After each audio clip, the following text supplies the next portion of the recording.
In today's video, I'm going to teach you how to create a workout tracker in Notion.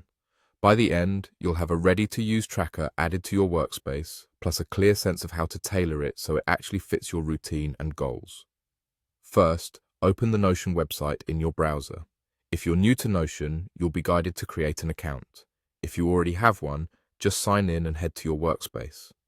Once you're in, look for the Marketplace. You can access it from Notion's main navigation, and it's where you'll find curated templates and resources designed to plug right into your setup. Inside the Marketplace, go to the search bar and type Workout Tracker. This pulls up templates specifically built for tracking exercises, sets, reps, and progress. You'll see different options appear.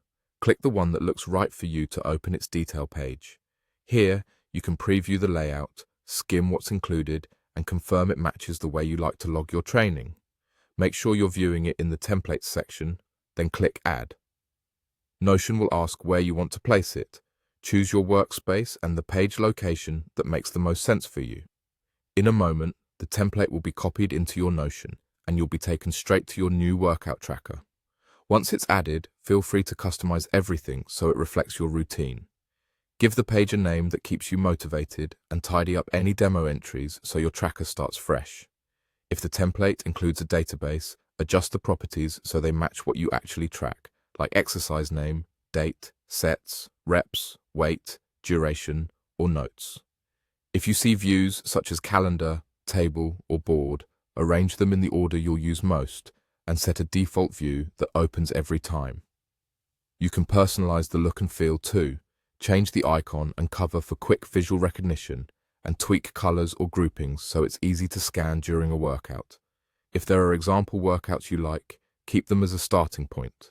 If not, remove them and add your own plan. The goal is to make the tracker as simple and frictionless as possible so you actually use it. That's it. You opened Notion, went to the Marketplace, searched for Workout Tracker, clicked the template, selected templates, added it to your workspace, and customized it to fit your needs. Save your changes and you're ready to log your next session. Thanks for watching and enjoy building momentum with your new Notion workout tracker.